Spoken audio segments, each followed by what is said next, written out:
Hello guys, and welcome to my match reaction for the Crystal Palace versus Man United game. So of course by now you guys already know the scoreline. It was 1-0 to Crystal Palace, and I'm telling you right now, Manchester United need to start making some big decisions about certain players if we ever hope to reaching the levels that we've once hit in the past.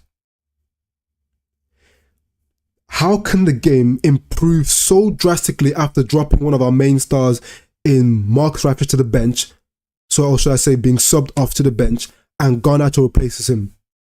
In that short cameo from Garnacho, I can tell you I saw a lot more than what I saw from Rashford throughout the majority of the game whilst he was on. Rashford had around 70 minutes, 75 minutes to make an impact in that game. Did niche overall. Garnacho was able to come on and make such a big impact in comparison. He looked tidy on the ball. Worked well on that left-hand side at times with Amrabat. Created chances. Drove at his man. Went on the outside, went on the inside. Shot a couple of times. Created at other times. Varied up his game so much in that short spell he was on there. Fighting. And he genuinely looked upset when we didn't get the result as well. There has to be a big inquisition into who gets to start and who needs to be dropped. And I implore the manager to stop making these big decisions. Now, if I've just parked that for a moment and I look at the bigger picture in terms of how the game went and why we ended up getting the result that we ended up getting at the end. So you're telling me, yeah, like you see in the title, Man United couldn't score in a brothel. These men are dead. When it comes to finishing their food, they just can't do it. Højlund, once again, for the most part, other than the header that he had, starved of service. Starved of service again. Now, overall, I would say that we didn't really have that much of an issue throughout the game of creating chances. We need to keep in consideration, United fans, that we were playing against a team that came and set up to frustrate. Low block football, very compact, and at the end of the day, the strongest point of Crystal Palace is the defensive players. Funny enough, other than Eze and Olise, their best players are the defenders, the likes of Mark Gahey, Mitchell, and Anderson. So they are a good defensive unit, and especially if you play them in a system where they're so compact and have two CDMs in front of them who are also literally holding hands in front of the back four. And this is not me making an excuse as to why we weren't able to score. Do not think that. What I am saying is the fact that we knew they came in with a game plan to frustrate. So we should have been prepared tactically and mentally to be playing against a team that was going to be very negative in the way they set up. And more power to them. They understand their limits as a footballing side, so they know what they need to do when they come up against a much better team than Manchester United. They're always going to park the bus. But we knew that already. But why didn't we do anything about it? That's the question. Drop a like and a subscribe for this, because I'm going straight into this. I'm going to go actually straight into the player ratings. I'm not even going to give them a chance. Go straight into the player ratings and give you my thoughts on these players. So if I just close that down, open this up now. So cool. Obviously going to start with Onana, the goalkeeper now. A lot of fans have the opinion that Onana should have saved that. Personally speaking, I do not think Onana could have saved that shot. It was well taken. Anderson hit that with a lot of power right into the roof of the net. On replay, it did appear that maybe it sort of went through his hands. But really and truly, when it's hit with that much venom, if the keeper says that, you're describing it as an absolutely amazing save. World-class save. Or how do you save that? I wouldn't go as far as saying that Onana. Argue that there's a chance he could have saved it. Maybe. Would a Courtois or a Ter Stegen save that? Who knows? But I'd say more times and more often than not, most if not all goalkeepers aren't saving that shot. So to go as far as to blame him for that, I wouldn't do that personally. Could he have done a little bit better with some of his passing? At times, I do think that some of his long passing for his quality should have been hit more accurately, but he didn't do that. Some of his short game, we possess so much of the football that Onana didn't really have to be tested in terms of his passing ability, so I can't really even judge him on that. So overall, as a rating, seeing as I'll err on the side that people will believe that he should have saved that shot, I will allow that opinion somewhat, and I'll take that into consideration.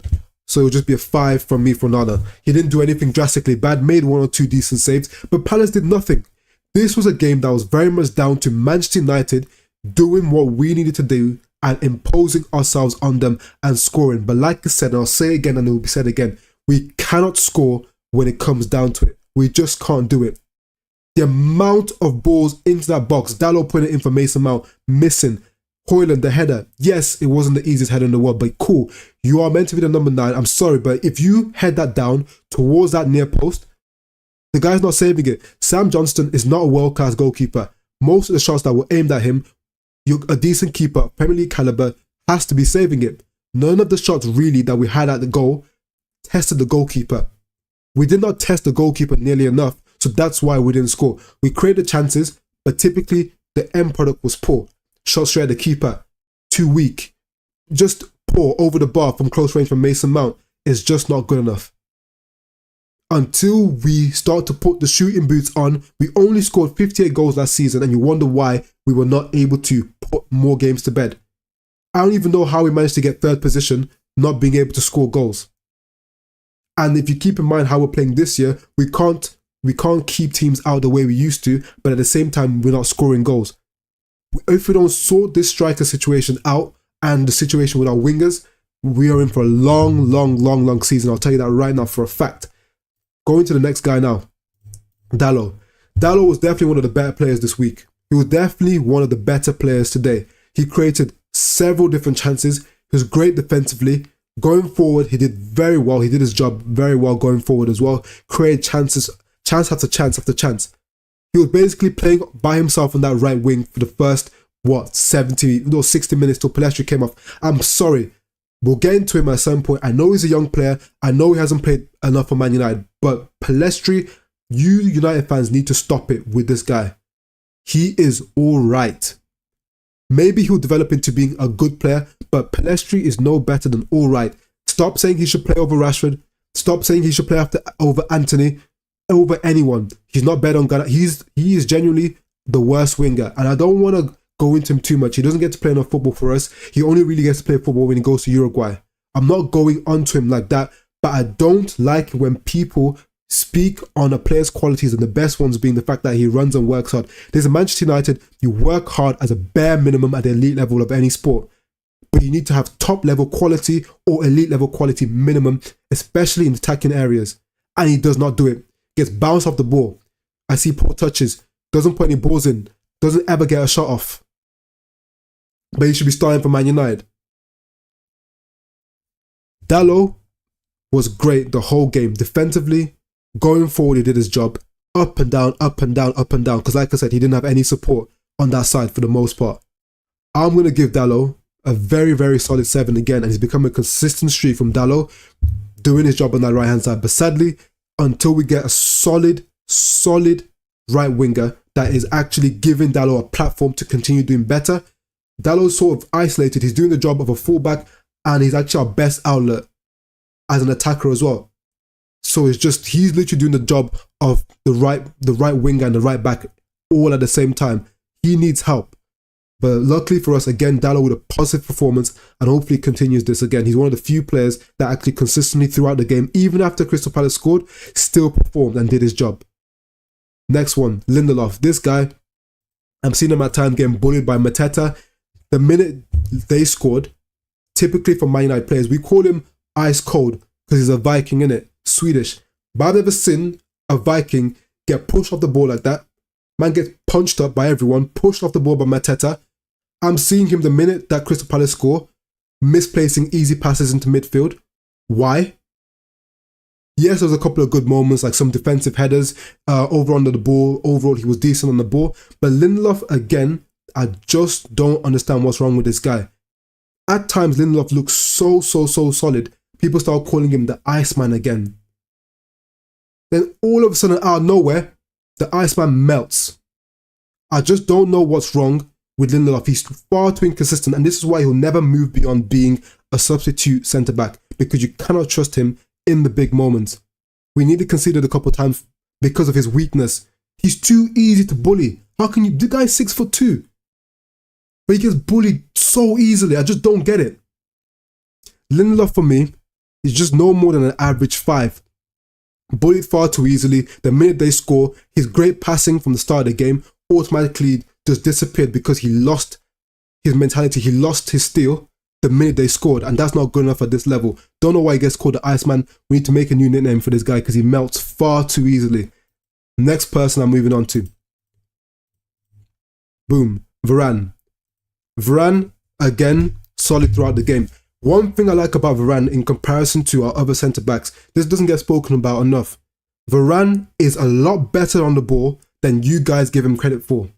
Far too many of our fans seem to think that Lindelof is so great on the ball, or Maguire's better than him on the ball. He's the worst centre-back we have on the ball. I'm seeing people talking about replacing Varane with Johnny Evans, just because Evans played that one great pass to Bruno. I'm sorry, but that's not how football works. That is not how football works. If you watch Varane closely, yes, he may not do some of the amazing things that at times we've seen Lindelof do with the balls over the top. The Evans ball over the top to Bruno. He may not pick one out. But that's not what football is about. It's do you consistently do the right things more often than not? As opposed to, are you capable of doing something outlandish? This guy, yeah, left foot, right foot. You see him fizzing balls into midfield, left foot, right foot, consistently. Drive the ball through midfield. It's just that he doesn't look aesthetic. I won't lie, the guy looks like Bambi on ice when he's running. Facts. Man's got knobbly knees, giraffe settings. But at the end of the day, he gets the job done 9 times out of 10. Moves the ball very well, off both feet. Defensively, sometimes it's like he's on an island by himself, but he's so good, he just does the work of both centre-backs by himself. The point in the first half, after they first scored their first goal, Eze's running through, slipped the ball down the line towards towards Schlupp. He's got the run on Lindelof. Lindelof's literally on ice. The guy literally done a 360. I'm sure you guys remember that scene where Mo Salah made Martinez do the 360. That happened to Lindelof, and what does Varane do? Cleans up and clamps Schlupp when he runs through on goal, straight away. Varane's the only defender we have that can genuinely be relied upon 1v1 9 times out of 10. Yeah, people want him out of the team because we've got some other centre-backs that are better on the ball. Okay then. Next player I'm on to now. Amrabat. It was a mixed performance from him. It was definitely a drop-off from the previous performance we saw midweek. It was definitely a drop-off. Some decent passing, decent play on the ball overall, carry the ball decently well as well. The issue I took from Amrabat's performance, though, however, was at times overhitting some balls overhitting balls that should have been easy crossfield switches, just overhitting it. And I know that this is a guy that was brought in because of how good he was on the ball, how composed he is, but I'm thinking to myself, bro, like, I'm sorry, but you should be making that pass, right?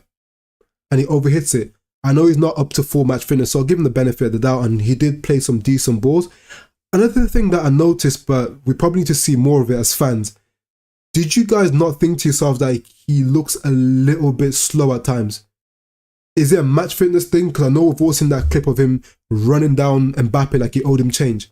We've all seen that clip. So I know he's not slow. He's not, let's not say, I'm not saying he's Eriksen or something, or even Casemiro. He's obviously got some mobility, but at times when I saw him running back, he seemed quite languid, running back to chase back against like Eze when he was running through our midfield. I need to see more of it, because at the end of the day, we need to analyze these newer players, see what their attributes are. But overall, Amrabat was decent. Not a bad performance from him. I'd give him a steady 6. Didn't do anything egregiously wrong, but he didn't really do anything that wowed me. For example, just keep it stepping quick. Casemiro overall, Casemiro was good. He played pretty much the majority of the game on a yellow card. How the guy got a yellow card at the start of the match, I do not know. Let's call a spade a spade. Any other player doesn't get a yellow card in that scenario. What's his name? I believe it was Jordan Ayew at the time. The guy throws himself in front of the ball,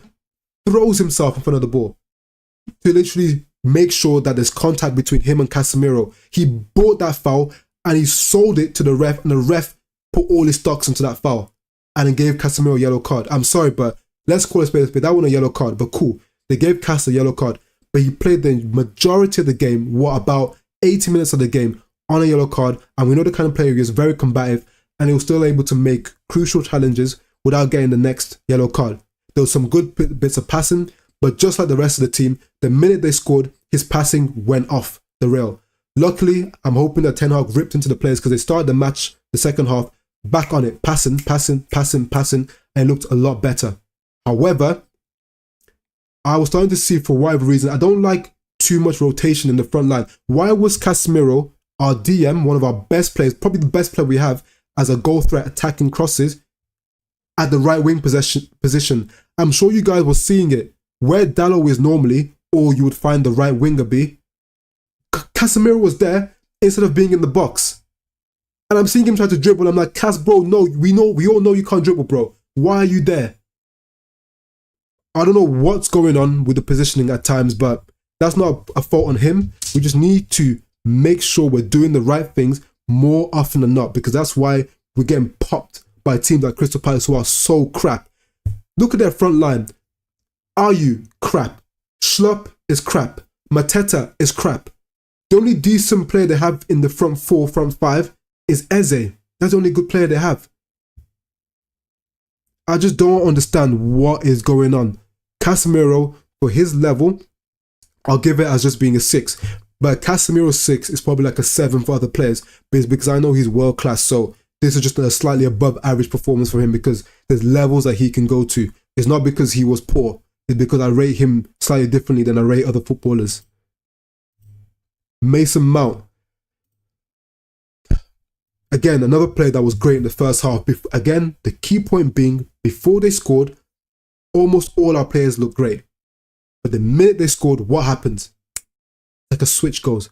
I'm seeing misplaced passes from Mason Mount when he was literally on target with everything prior to that. I'm seeing just wasting the ball. I'm seeing him getting barged off the ball at times for no reason. Of course, again, after the second half, he picked it up again.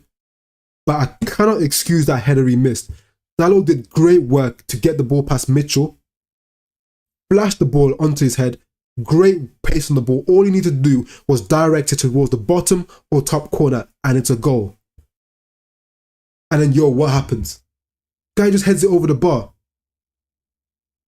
These are the moments that you start to look and say to yourself, is it all on the manager, or do we start needing to distribute blame evenly? I know there are key players in this team and key people like Ten Hag that are currently being magnified in the media, and people are looking at them.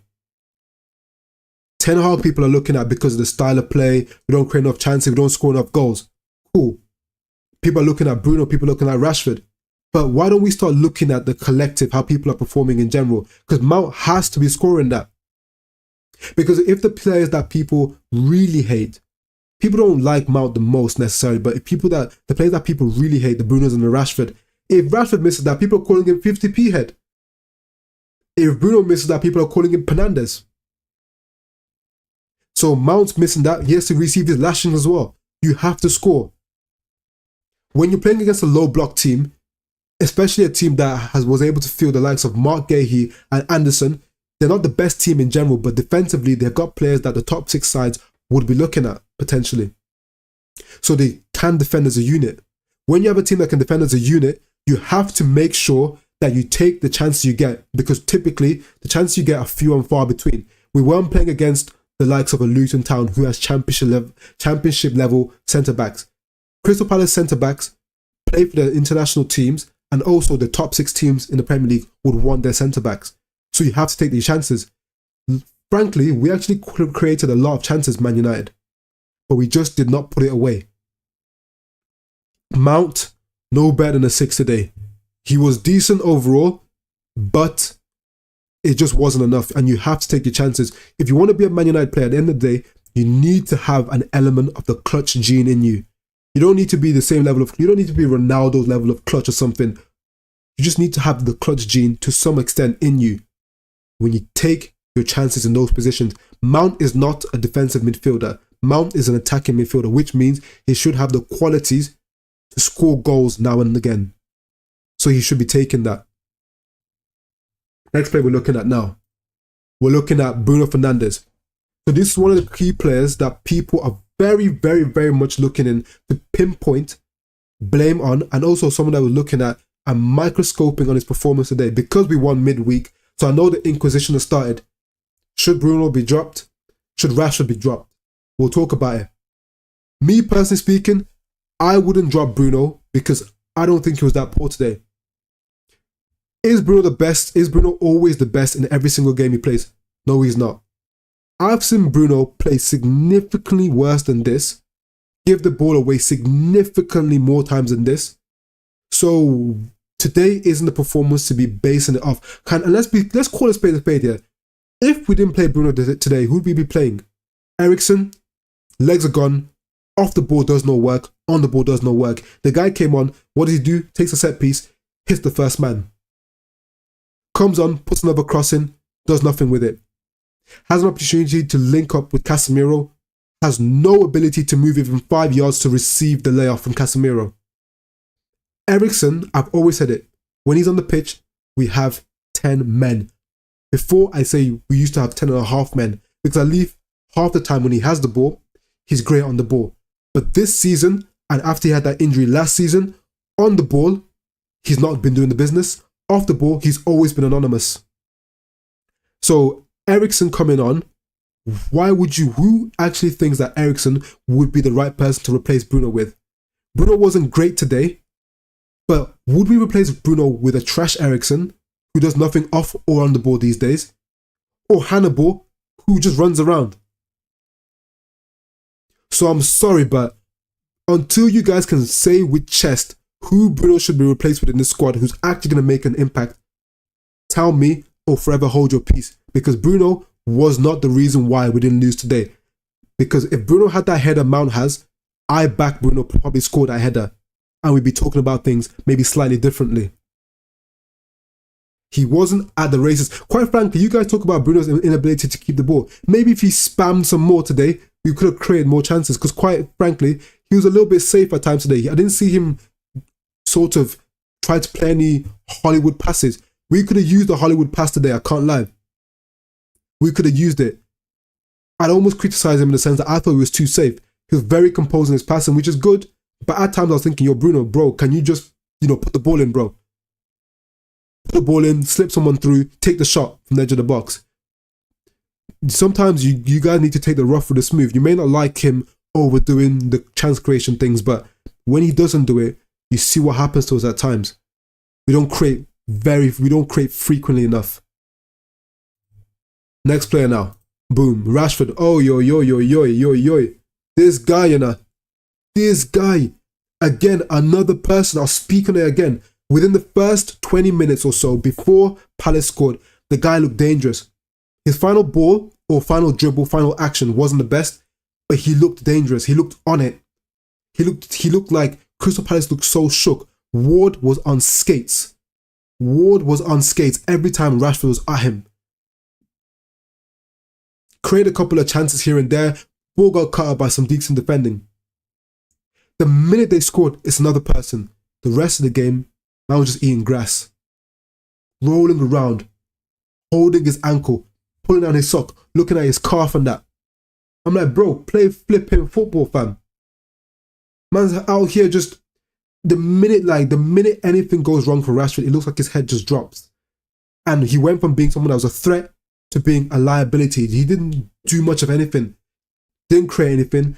He wasn't able to get any shots off. Wasn't really linking up. At times, he was quite good on the ball, composed, controlled the ball quite well. But in terms of actually making an impact in the front area, he didn't do it. That's why, let's call a spade a spade.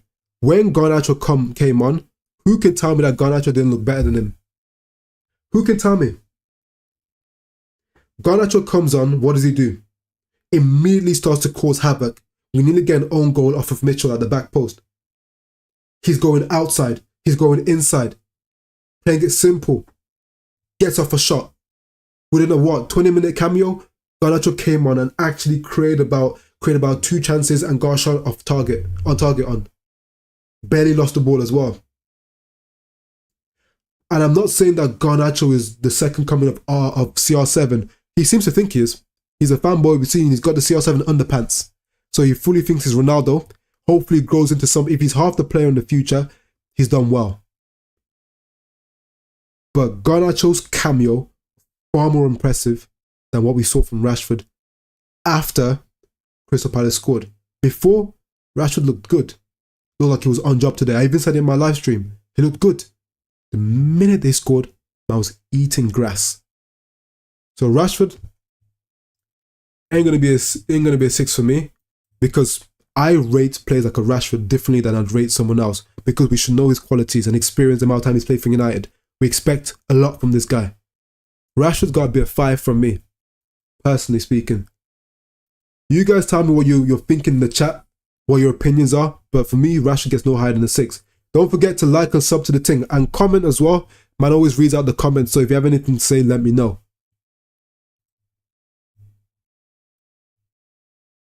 Next person now, Højlund. Højlund is typically left on an island that it's called the no chances for you island. No chances for you. And if you do get a chance, it's going to be just one, so you better score.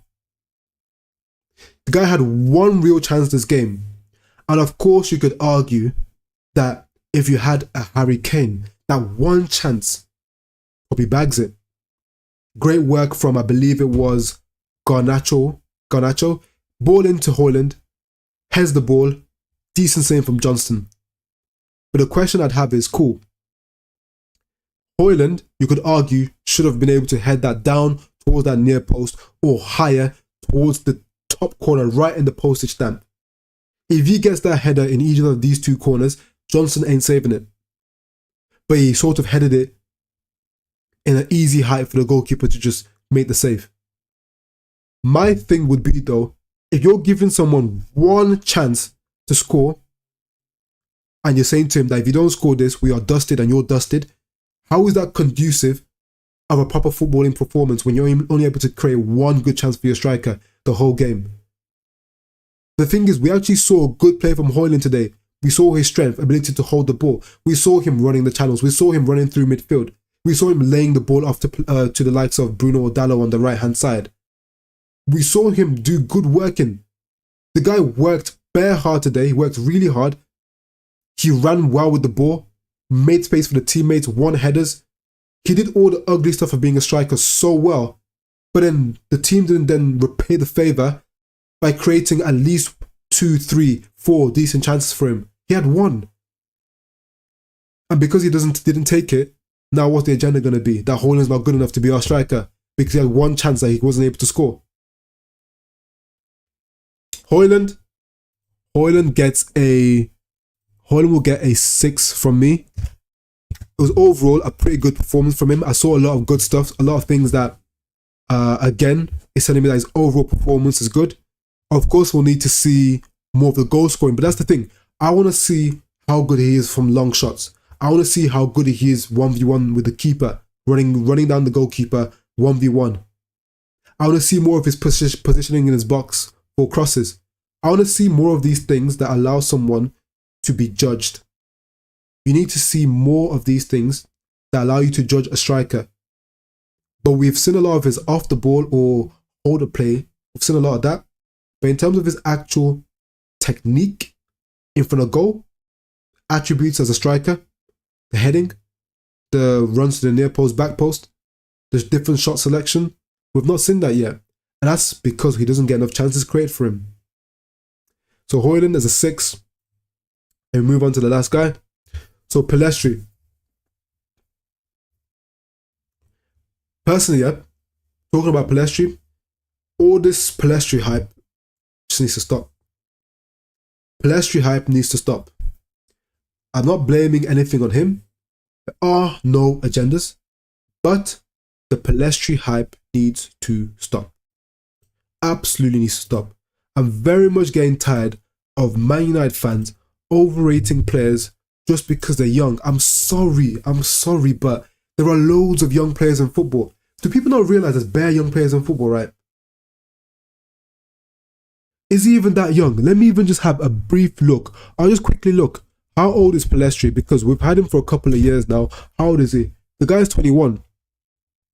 Forwards mature at a quicker rate than midfielders and defenders because you're more raw in those positions. You've got less in those positions. You're allowed to make more mistakes because you've got the entirety of your team there to sweep up after you. So you can make more mistakes as a forward. So you don't need the experience. It's just a lot of the time by your raw talent and instinct and ability. He is 21 years old, and I'm sorry, but I've not seen enough of him with United fans to be sucking him off. Pause. But you guys need to relax. Yes, I'll give him the benefit of doubt for now, because he still needs time to play more games for Manchester United. This is the first time since he's joined the club he's been here for about 3 years now.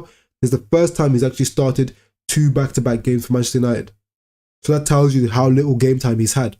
So will I go as far as to say he's not good enough, he'll never be good enough? No, absolutely not. He needs more game time, more opportunity, maybe needs the international break, has more games with Uruguay. Hopefully we stay longer in the competition so he can play in the EFL Cup. Maybe he can play in the FA Cup early rounds if we have some easy fixtures. But should he currently be starting for Manchester United on that right-hand side? Niente. He's getting bullied off the ball, playing against Mitchell. Mitchell's decent, but you're getting bullied off the ball by a player that I'd say is just decent. On the ball, unable to put in any decent crosses, not because he doesn't shift the ball to get there, but when he shifts the ball, he doesn't really have the explosive pace to get there. And even if he does get there, almost every cross he did was getting cut out by the defender because the defenders were able to easily read him. He needs to vary up his game a little bit more.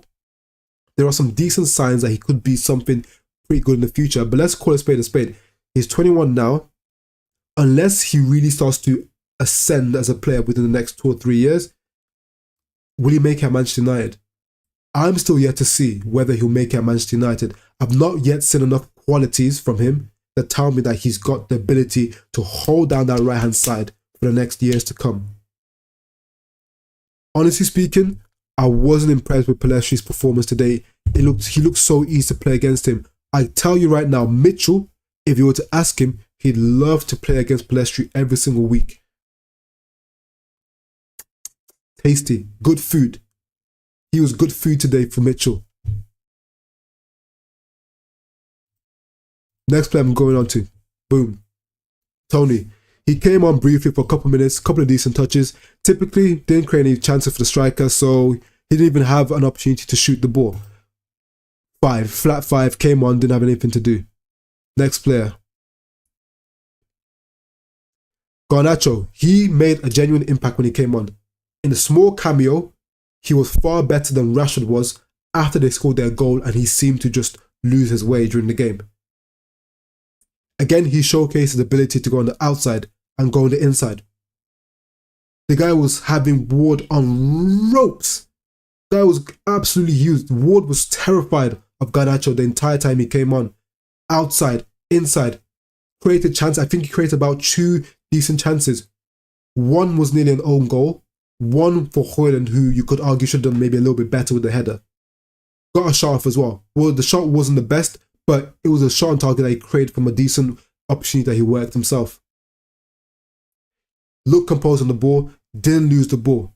He was solid when he came on, and I very much liked his performance. I just need to see more from Rashford because I don't want to sit here and be saying that Rashford needs to be dropped. I don't necessarily want to be saying that.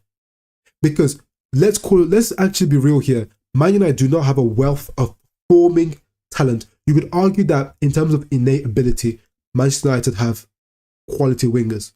In terms of what you reckon they look like in training, where it's easy to show your ability. But when it comes down to on the game, in-game attributes and in-game performances, Rashford we've seen do well for Manchester United. At times. But currently, does Rashford deserve to be starting? I would say that he's starting to get closer and closer to being a resounding no. Because right now you could still argue it. You could still argue that Rashford should be starting over Garnacho. But I'm really personally, I don't know how you guys are feeling, but I've got one more stinker in me, and I'm saying Garnacho, I beg, back in this team, starting, I beg it, because it's too much for me now. He just can't, he just does not vary up his game the way I see Garnacho vary up his game. He does all the things you want a winger to do. Yes, does the quality need to improve at the end of the day? Of course, he's still young, that will come. But if I was to go out on a limb and guess which of the two players are going to be better by the time Garnacho's near his age of Rashford, I believe Garnacho's going to be streaks ahead. So if I'm going to put my eggs into someone's basket, want them to be, again, the most time on the pitch, most time to develop as a player, like I said, I've got one more in me. One more real stinker in me from Rashford. And I'm saying, Garnacho, my stocks are in you. Please hold down that left-hand side for me. Please hold down that left. One more for me. Don't know about you guys. I'm not really being reactionary because I'm one of the guys that I back Rashford at the time. But it's being far too frequent. And this is not to say that Rashford can work his way back into his team. Of course he can. Any player can work their way into the starting 11. AWB was looking like he was dead and buried at Manchester United. Gets his chance, and ran. So if Garnacho ends up ousting Rashford from this team, why can't Rashford get back in? And let's be serious here, Rashford seems like the character that, since he sees himself as being Mr. Man United at the moment, and he probably is, he probably won't allow a situation where he's being dropped by a young buck. I believe that will spur Rashford on to kick it off and get back into some good form. So I've got one more in me, like I said, one more shit performance, and Garnacho, I beg, you just come into this team. Last player I'm looking at is Maguire. Came on to obviously add his ability in the air. Didn't do much, didn't have much to do. Didn't really have any decent opportunity in the box. Why we weren't just pumping crosses in, having, the likes of Eriksen picking up the balls on the edge of the box with Bruno maybe, and just have the likes of Dalot or Garnacho just absolutely flashing balls into that box.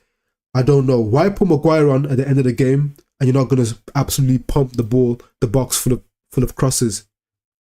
Maguire was a 5, just a flat 5. He wasn't on the match long enough to actually make an impact. Not his fault, of course.